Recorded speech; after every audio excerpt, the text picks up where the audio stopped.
Hello students, आज की video में मैं आप लोगों को करवा रहा हूं क्लास 11th में रिलेशन एंड फंक्शन टॉपिक के 5 मोस्ट इंपोर्टेंट क्वेश्चन। ये टॉपिक बहुत इंपॉर्टेंट टॉपिक होता है, 11th क्लास में भी होता है और फिर इसके बाद ये कंटिन्यूएशन में 12th क्लास के अंदर भी जाता है। तो इसमें से क्वेश्चंस खूब आते हैं। इवन जितने भी आपके जेई के एग्जाम्स हैं उसके लिए भी ये टॉपिक बहुत इंपॉर्टेंट टॉपिक होता है। इसी टॉपिक के हम लोग 5 मोस्ट इंपॉर्टेंट क्वेश्चन कर रहे हैं जो 11th क्लास के पॉइंट ऑफ व्यू से बनाए गए हैं। तो देखिए, ये क्वेश्चंस मैंने आप लोगों को करवाने हैं। 5 क्वेश्चन हम लोग ये करेंगे। आप लोग भी मेरे साथ ट्राई कीजिए, अपनी कॉपी निकालिए, अपनी पेन निकालिए और इन क्वेश्चंस को आप भी मेरे साथ सॉल्व कीजिए। अगर डाउट होता है तो आप वीडियो में इसका सॉल्यूशन देख सकते हैं। अगर आप खुद ही कर लेते हैं तो ये बहुत अच्छी बात। इनके जो आंसर्स हैं वो आंसर्स में जैसे जो प्रूफ करने के नहीं है, तो जिनके आंसर्स हैं वो मैं डिस्क्रिप्शन में प्रोवाइड आप लोग को करवा दूंगा। तो चलिए स्टार्ट करते हैं। फर्स्ट क्वेश्चन लेते हैं सबसे पहले। Draw the graph of the following function, find the range. और इसकी रेंज हमें निकालनी है और ग्राफ भी हमें इसका ड्रॉ करना है। तो चलिए देखिए कैसे ड्रॉ करें। फंक्शन हमें जो दे रखा है वो दे रखा है मॉडुलस में x-2 प्लस मॉडुलस में 2 प्लस एक्स। देखो बेटा, कभी भी मॉडुलस फंक्शन का अगर आपको ग्राफ बनाना हो तो इसके लिए हम लोग एक पॉइंट तो यहां से निकालते हैं जो मॉडुलस के अंदर नंबर दिया रहता है। जैसे x-2 दिया है तो x-2 को 0 के इक्वल करेंगे तो x की वैल्यू कितनी आएगी 2। एक वैल्यू तो हम x की 2 लेंगे, एक 2 से बड़ी ले लेंगे, एक 2 से छोटी ले लेंगे। ऐसा करने पे मॉडुलस का पूरा ग्राफ हमें मिल जाता है, कुछ छूटता नहीं है। यहाँ पे दूसरा मॉडुलस भी है 2 प्लस एक्स, उसको 0 के इक्वल करेंगे तो वहां से x की वैल्यू -2 आएगी। तो एक वैल्यू हम फिर -2 से एक बड़ा और एक -2 से एक छोटा लेकर के उसके लिए भी हम और फिर सबको मिला करके हम लोग एक पूरा ग्राफ तैयार करेंगे। तो चलिए एक टेबल में इसके लिए पहले बना लेता हूं। मैं इसमें 6 वैल्यूज लूंगा x की और उनसे मैं fx की वैल्यू ऑब्टेन करूंगा। तो 6 वैल्यू में 1 2 3 4 5 6 वैल्यू लूंगा।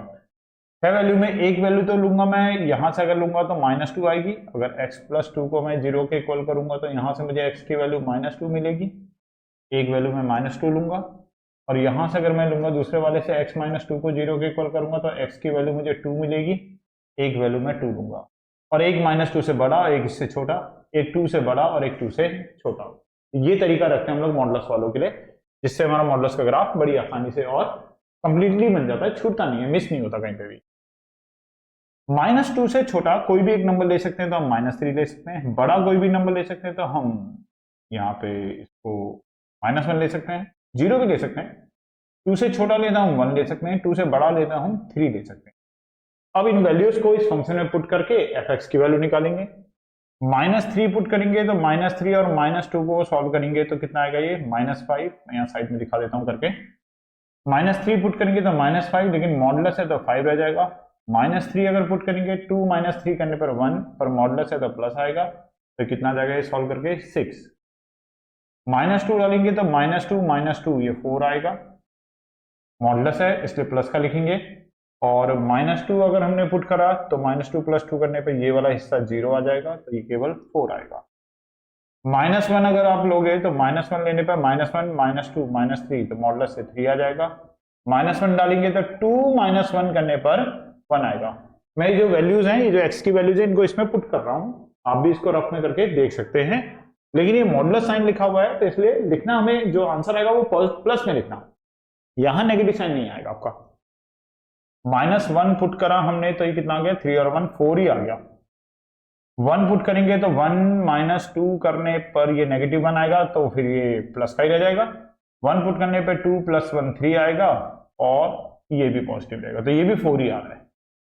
2 पुट करने पे ये तो पूरा 0 हो जाएगा, ये 4 आ जाएगा। 3 पुट करने पे ये 1 आएगा, ये 5 आएगा, 5 और 1 ऐड होकर कितना आ जाएगा, 6 आ जाएगा। तो ये वैल्यूज हमें मिली हैं इनको पुट करने पे। अब इन वैल्यूज का यूज करके हम ग्राफ बनाते हैं। हमें रेंज भी फाइंड आउट करनी है, तो चलिए पहले तो ग्राफ बना लेते हैं। तो ग्राफ के लिए हम लोग ये सब वैल्यूज हमें लेनी है, 0 लेना है, 1 लेना है, 2 लेना है, 3 लेना है, 4 लेना है, या -1 या -2 या -3 -4, और यहाँ पर 6 तक जा रहा है फंक्शन में, y में 1 2 3 4 5 6, नीचे -1 -2 स्टेप। ये x के लिए है लाइन और ये वाली लाइन किसके लिए है, fx के लिए। अब देखा, ध्यान से देखना है ग्राफ कैसे बन रहा है इसका।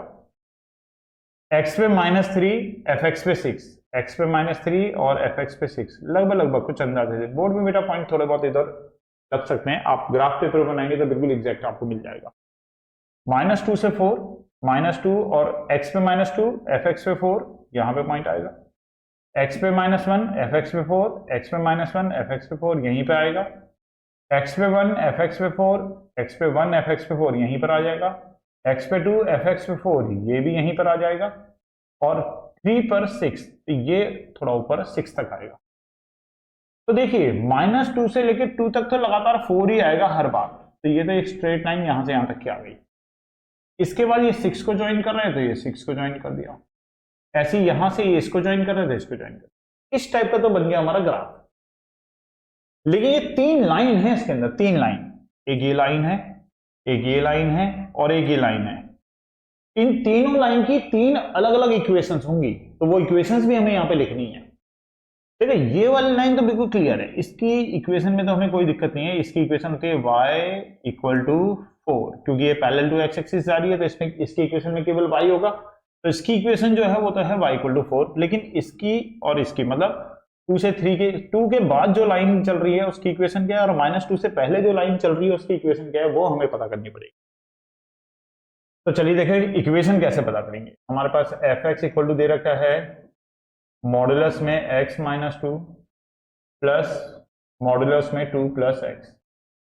अगर हम बात करें -2 से छोटे के लिए, अगर x की वैल्यू -2 से कम है, अगर x की वैल्यू -2 से कम है तो अब हम इसका मॉडुलस हटा के लिखेंगे। तो मॉडुलस हटाने का तरीका यह है कि हम इसमें x की वैल्यू -2 डाल के देखेंगे।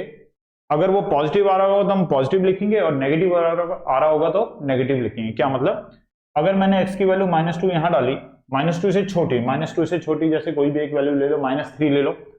-3 अगर आपने डाला तो आपको बस ये देखना है कि पॉजिटिव आएगा या नेगेटिव आएगा।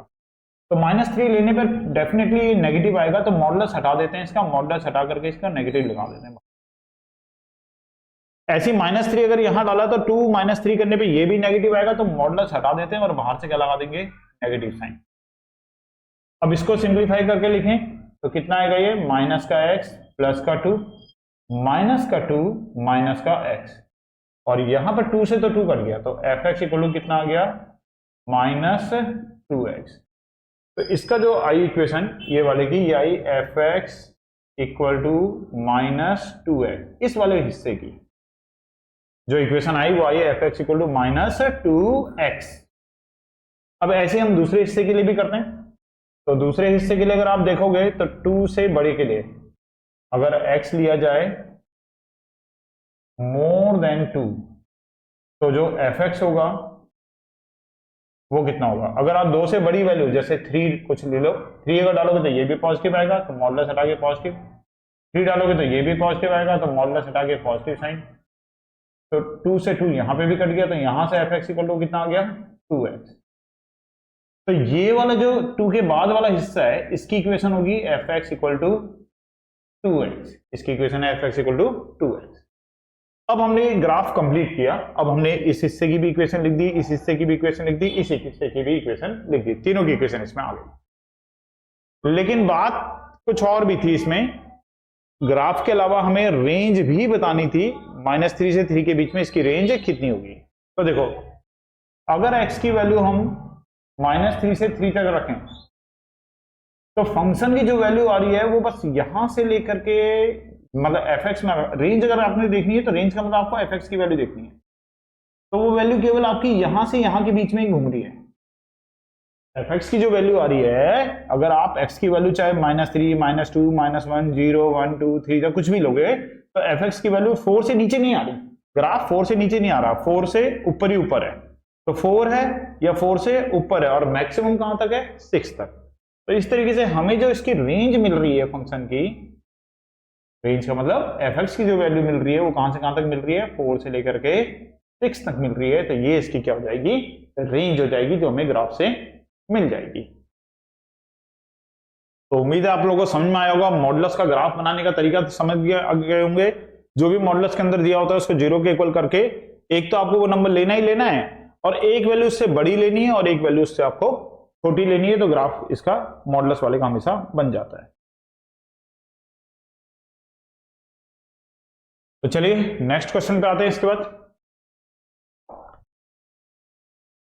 ये भी देखिए बहुत बढ़िया क्वेश्चन है, इंपॉर्टेंट क्वेश्चन भी है कि ये जो ब्रैकेट का साइन बना हुआ है, आप इसको ध्यान से देखना, ये मॉडुलस साइन नहीं है, ब्रैकेट का साइन बना हुआ है। तो ब्रैकेट का जो साइन है ये ग्रेटेस्ट इंटीजर फंक्शन को रिप्रेजेंट कर रहा है और ग्रेटेस्ट इंटीजर फंक्शन का मतलब क्या होता है, लेफ्ट साइड का पहला इंटीजर। देखो पहले मैं आपको ग्रेटेस्ट इंटीजर फंक्शन के बारे में बता दूं। अगर कभी ऐसा लिखा हुआ है तो इसका मतलब क्या होता है, इसका मतलब तो खैर ये रहा, डेफाइन तो यहां पे कर रखा है कि ग्रेटेस्ट इंटीजर फंक्शन है, और वैसे बोलते हैं हम इसको ऐसे हैं, ग्रेटेस्ट इंटीजर स्मॉलर देन और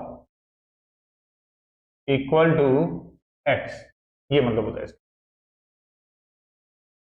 तो अगर जैसे आपने लिया सपोज किया 2.1, तो नंबर लाइन पे जैसे यहाँ पे -1 है, फिर ये 0 है, फिर ये 1 है, फिर ये 2 है, फिर ये 3 है, तो 2.1 यहाँ पर आएगा। तो ग्रेटेस्ट इंटीजर स्मॉलर देन 2.1, तो इसका मतलब होता है, आप देखो सिंपल लैंग्वेज में बात कर सकते हैं, इसका 2.1 के ग्रेटेस्ट इंटीजर फंक्शन से जो वैल्यू आएगी वो आएगी लेफ्ट साइड वाला पहला इंटीजर। तो 2.1 की अगर ग्रेटेस्ट इंटीजर वैल्यू चाहिए तो लेफ्ट साइड में जो इसके पहला इंटीजर आ रहा है वो कौन आ रहा है, 2 आ रहा है। कोई भी और देख सकते हैं, जैसे 0.9 का देखें, 0.9 यहां पर होगा, इसके लेफ्ट साइड में जो इंटीजर आ रहा है वो कौन आ रहा है, 0 आ रहा है। और अगर कोई खुद ही इंटीजर है, जैसे -1 तो खुद ही इंटीजर है, उसका वही रहेगा। अगर कोई खुद ही इंटीजर है तो उसका उतना ही रहेगा। और वहीं अगर माइनस के 0.3 का देख लिया तो माइनस का 0.3 यहां पर है, इसके लेफ्ट साइड में इंटीजर कौन आ रहा है, -1। इसको बोलते हैं हम लोग ग्रेटेस्ट इंटीजर फंक्शन। तो इस क्वेश्चन के अंदर हमें एक इक्वेशन दे रखी है और इसके लिए हमें सॉल्यूशन फाइंड आउट करना है, और यहां पर हमें ग्रेटेस्ट इंटीजर फंक्शन दे रखा है। चलिए अब आते हैं अपने क्वेश्चन पे। ये तो मैंने आपको बताया कि ग्रेटेस्ट इंटीजर फंक्शन क्या होता है। इक्वेशन दे रखी है हमें, इंटीग्रल वैल्यू ऑफ एक्स का square plus 5 integral value of x plus 6 equal to 0। अब ये इंटीग्रल वैल्यू में थोड़ा कॉम्प्लिकेशन हो सकती है, तो मैं काम कर रहा हूँ, थोड़ी देर के लिए पुट कर लेता हूँ ये जो इंटीग्रल वैल्यू ऑफ एक्स है इसको y से रिप्रेजेंट कर लेता हूँ थोड़ी देर के लिए, फिर बाद में रिप्लेस कर लेंगे। तो Y square plus 5y plus 6। अब तो एक सिंपल क्वाड्रेटिक इक्वेशन है, इसकी मिडिल टर्म स्प्लिटिंग कर लेंगे, तो y प्लस 2 और y प्लस 3 इसकी स्प्लिटिंग करके आ जाएगा। तो यहां से आपको दो वैल्यू मिल जाएंगी, एक तो y की वैल्यू मिल जाएगी -2 और एक y की वैल्यू मिल जाएगी -3। इसका क्या मतलब है, y तो हमने थोड़ी देर के लिए पुट ही किया था, y का मतलब क्या था, इंटीग्रल वैल्यू। तो इंटीग्रल वैल्यू ऑफ x जो है वो कितना है, -2, और इंटीग्रल वैल्यू ऑफ x जो है वो कितना है, -3, और करके आ जाएगा। अब देखो इसका क्या मतलब है, यहां से x की क्या क्या वैल्यू निकल सकती है। अगर किसी फंक्शन की इंटीग्रल वैल्यू -2 आ रही है,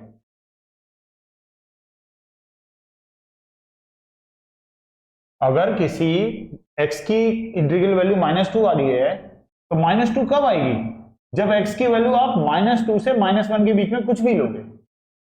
इसका मतलब यहां से जो x की वैल्यू आपको मिलेगी वो क्या मिलेगी, -2 से लेकर के -1 तक कुछ भी, -2 को इंक्लूड कर लेंगे और -1 इसमें इंक्लूड नहीं होगा, क्योंकि -2 की भी इंटीग्रल वैल्यू -2 ही रहेगी।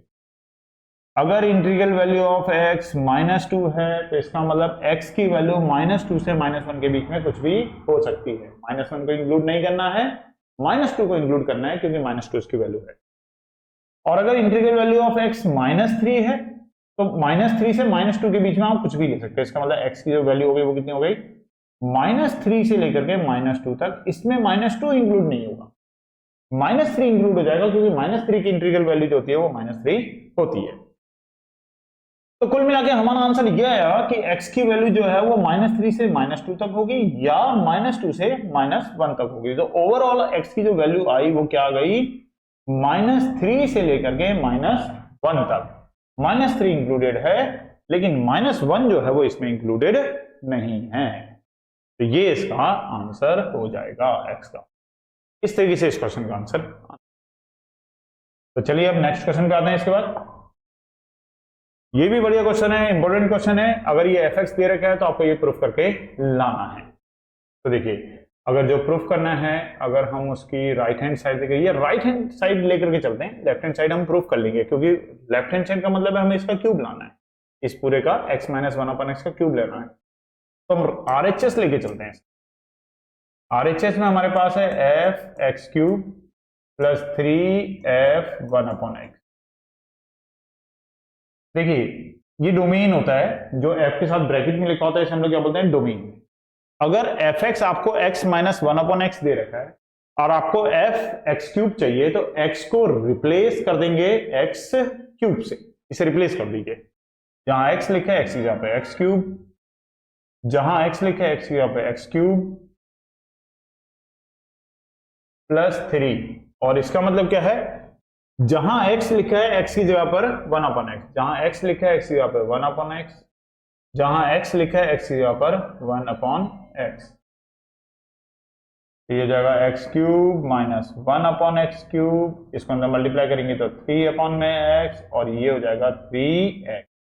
और ये पूरा का पूरा फॉर्मूला हो जाता है किसका, x माइनस 1/x के होल क्यूब का। अगर आप इसमें होल क्यूब वाली आइडेंटिटी खोलें तो यही आ जाएगा, a का क्यूब प्लस माइनस b का क्यूब माइनस 3a² b करोगे तो ये आएगा, 3ab² करोगे तो ये आ जाएगा। तो x माइनस 1/x का होल क्यूब की आइडेंटिटी बन गई, और x माइनस 1/x जो है वो क्या है, fx। तो इसका क्यूब का मतलब क्या बन गया, ये fx का क्यूब आ गया। यही तो हमें प्रूफ करके लाना था। तो इस तरीके से LHS और RHS हमारे दोनों कैसे आ जाएंगे, इसमें इक्वल आ जाएंगे। इजी क्वेश्चन है लेकिन इंपॉर्टेंट क्वेश्चन है। और करना क्या है, हमें डोमेन को रिप्लेस करना था किससे, एक्स क्यूब से और 1/x से।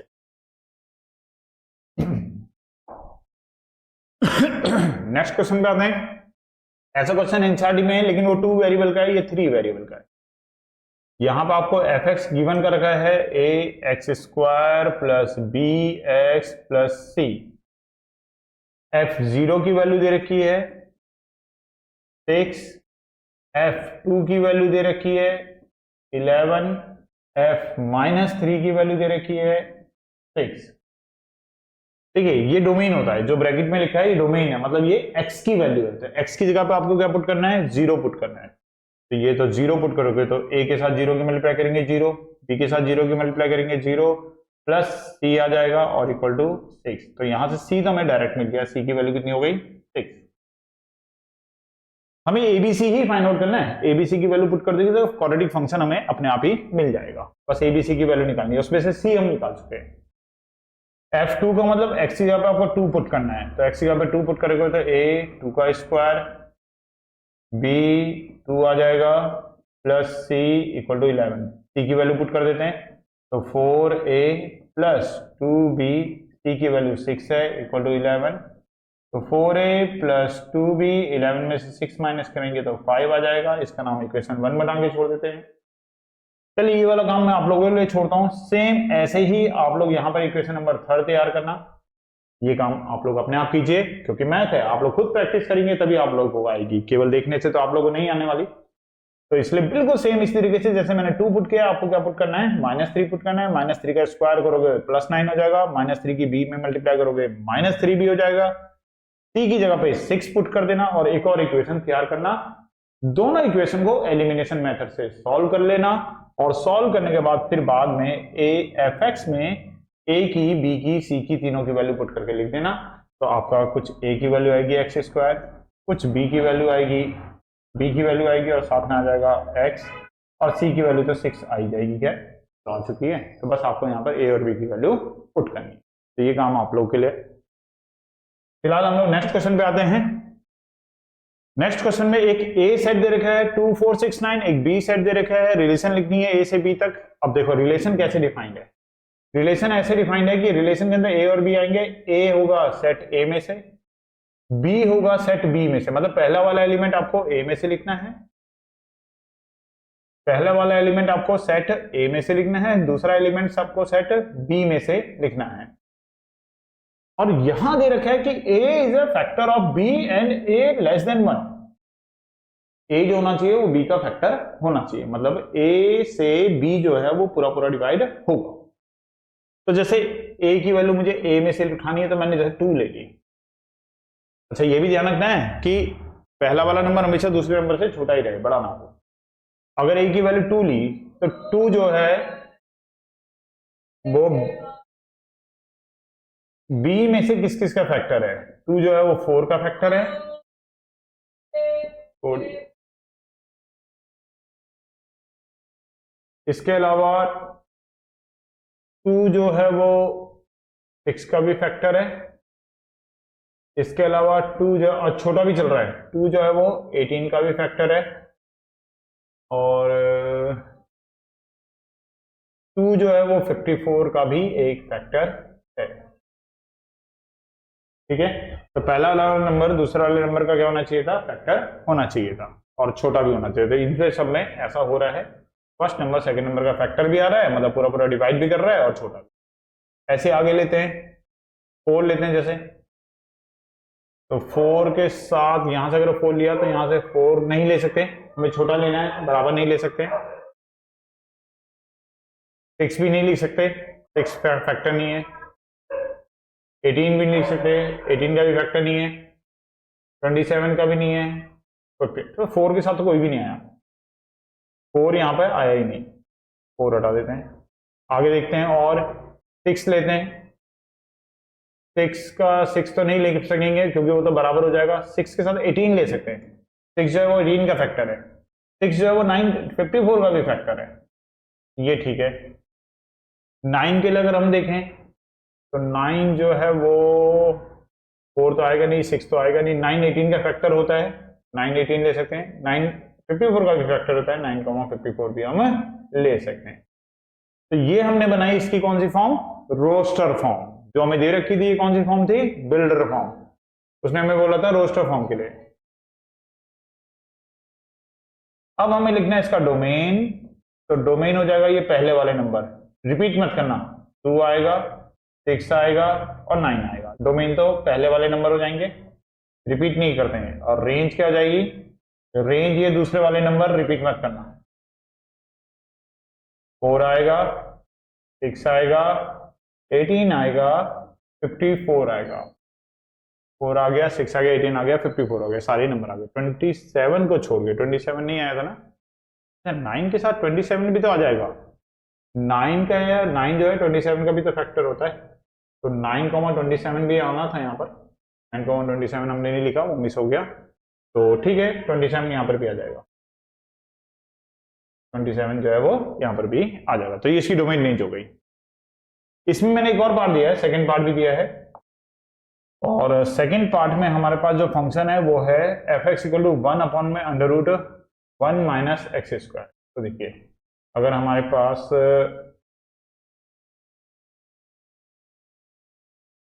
एफ एक्स है 1 upon under root 9 minus x square, और इसका भी हमें डोमेन रेंज फाइंड आउट करनी है, तो इसकी डोमेन रेंज हम लोग किस तरीके से निकालेंगे? तो चलिए ये वाला करते हैं क्वेश्चन, इंपॉर्टेंट क्वेश्चन है, इस टाइप का एनसीईआरटी में भी क्वेश्चन है, बस ये अपॉन में है, एनसीईआरटी वाला अपॉन में नहीं है, वो ऊपर दे रखा है। तो सबसे पहले तो डोमेन की बात करते हैं। तो डोमेन के लिए जो भी रूट वाली टर्म होनी चाहिए पॉजिटिव होनी चाहिए, तो 9 माइनस एक्स स्क्वायर जो होना चाहिए वो ग्रेटर देन इक्वल टू 0 होना चाहिए। Minus x square greater than equal to -9, तो एक्स स्क्वायर यहां से माइनस हटा देंगे तो लेस देन इक्वल टू 9, तो यहां से एक्स की अंडर रूट करने पे प्लस माइनस आएगा, प्लस के लिए तो साइन यही रहेगा, और माइनस के लिए इनइक्वालिटी को पलट के लिख देते हैं -3। तो यही यहां से इसका डोमेन आ गया। देखिए ये तरीका है इसका ऑफिशियल तरीका, जैसे आपको कॉपी में से करना है, लेकिन मैं आपको इसका एक तरीका डायरेक्ट बताता हूं जहां पर, अच्छा एक गलती कर दी मैंने, यहाँ पर इक्वल टू का भी साइन लगा दिया, इक्वल टू का साइन मत लगाना, यहाँ पर इक्वल टू का साइन नहीं आएगा। क्यों नहीं आएगा ये आप लोग समझ सकते हैं, क्यों नहीं आएगा? क्यों? क्योंकि ये अपॉन में है, अपॉन में है तो इक्वल टू 0 नहीं हो सकता, तो मैंने गलत कर दिया था वहां पर। तो 9 माइनस एक्स स्क्वायर जो होना चाहिए वो केवल ग्रेटर देन 0 होना चाहिए, इक्वल टू नहीं। Minus x square greater than -9, x square greater than भी नहीं, यहाँ लेस देन का साइन आ जाएगा, लेस देन 9, तो x is less than equal to 3, equal to लगा दिया, इसलिए आदत बनी रहती है इक्वल टू लगाने की, तो इक्वल टू आ गया, और x इज ग्रेटर देन -3। अब देखिए इसका ये जो सॉल्यूशन है ये तो हमने बकायदा किया जैसा हमें कॉपी में अपने करना है, जैसे रिप्रेजेंट करना है। लेकिन अगर ये क्वेश्चन ऑब्जेक्टिव में आता है, 1 नंबर में आता है, या आपको इसका डायरेक्ट आंसर पता करना है, तो उसके लिए आप लोग इतना लंबा चौड़ा लिखने की जरूरत नहीं है। इसका मैं आपको डायरेक्ट तरीका बताता हूँ। जो भी रूट के अंदर लिखा है 9, जैसे 9 माइनस एक्स स्क्वायर है, इसको 0 के इक्वल करो। X square equal to 9, x की वैल्यू हो जाएगी प्लस माइनस 3। नंबर लाइन बनाओ, नंबर लाइन पे -3 और 3 को लोकेट करो। ये साइड वर्क है, मैं दोबारा बता रहा हूँ, साइड वर्क कॉपी में आपको ऐसे दिखाना है। ये साइड वर्क है या 1 मार्क्स क्वेश्चन के लिए डायरेक्ट आंसर निकालने के लिए तरीका। आप कोई भी एक नंबर डिसाइड करो, बस -3 और 3 के अलावा, जैसे हमने 0 डिसाइड किया। तो 0 जो होता है उसकी लोकेशन यहां पर होती है -3 और 3 के बीच में। और अगर 0 को हम इसमें पुट करें 9 माइनस एक्स स्क्वायर में, तो 0 पुट करने पे कैसा देगा, हमें पॉजिटिव वैल्यू देगा। तो यहाँ पॉजिटिव साइन लगा दो। ऑल्टरनेटिवली चलते हैं तो यहाँ प्लस होगा तो यहाँ माइनस होगा, और यहाँ कैसा होगा, माइनस। अब जहां पॉजिटिव साइन आ रहा है वही आपका आंसर है। तो डोमेन इसका डायरेक्ट हम देख सकते हैं, डोमेन हो गया इसका जहां पॉजिटिव साइन आ रहा है, मतलब -3 से लेकर के 3 तक। फिर यहाँ क्लोज ब्रैकेट फिर गलत हो गया है, ये यहाँ क्लोज ब्रैकेट नहीं आना चाहिए, कैसा आना चाहिए, ओपन, क्योंकि इक्वल टू का साइन तो है ही नहीं। तो -3 से लेकर के 3 तक, और ओपन -3 और 3 को इंक्लूड नहीं करना है, क्योंकि डिनोमिनेटर में जो एनसीईआरटी का है उसमें करना है। जो एनसीईआरटी में है वो ये रेसिप्रोकल है इसका, उसमें क्लोज ब्रैकेट आएगा। लेकिन ये अपॉन में है तो यहाँ पे ओपन ब्रैकेट आएगा। ये तो ये बात इसके डोमेन की। अब बात करते हैं इसके रेंज की। रेंज के लिए हम क्या ले लेंगे इसे, y इक्वल टू 1 अपॉन में √9 माइनस एक्स स्क्वायर, फिर क्रॉस मल्टीप्लाई कर देंगे तो √9 minus x square equal to 1 upon y हो जाएगा। स्क्वायरिंग बोथ साइड करें तो स्क्वायरिंग बोथ साइड करने पर ये आ जाएगा 9 minus x square equal to 1 upon y square. Actually हमें यहाँ से एक्स स्क्वायर निकालना है, तो 9 minus 1 upon y square equal to x square. LCM लेने पर ये आ जाएगा 9 वाई स्क्वायर माइनस 1 अपॉन में y square equal to x square. Square हटाएंगे, रूट लगाएंगे तो कितना आ जाएगा, x equal to √9 y square minus 1 upon में वाई। चलिए अब इसका डोमेन देखेंगे हम लोग, क्योंकि जो इसका डोमेन होगा वही हमारे मेन फंक्शन के लिए रेंज बनेगा। तो इसका डोमेन देखते हैं। अब देखिए इतना तो क्लियर है, ये फ्रैक्शन में है तो नीचे y की वैल्यू 0 तो हो नहीं सकती। तो बस ये ऊपर वाले का ही हमें देखना है कि ऊपर वाले का तो कितना रहा है। बस y नीचे वाले से तो हमें पता है कि y की वैल्यू 0 नहीं लेनी, बाकी हम पॉजिटिव नेगेटिव कुछ भी ले सकते हैं। बाकी इसमें देखना है रूट वाला जो है पॉजिटिव होना चाहिए। तो चलिए उसी तरीके से करते हैं जैसा तरीका मैंने शॉर्टकट वाला बताया था। शॉर्टकट वाले के लिए आपको क्या करना है, 9 y square minus 1 equal to 0 लेना है। यहाँ से वाई स्क्वायर इक्वल टू आ जाएगा 1 अपॉन 9, तो वाई की वैल्यू हो जाएगी प्लस माइनस 1 अपॉन में 3। तो नंबर लाइन बनानी है, नंबर लाइन पे -1 अपॉन 3 आएगा और 1 अपॉन 3 आएगा। कोई भी एक नंबर जैसे 0 डिसाइड किया, अगर 0 डाला तो ये नेगेटिव आएगा।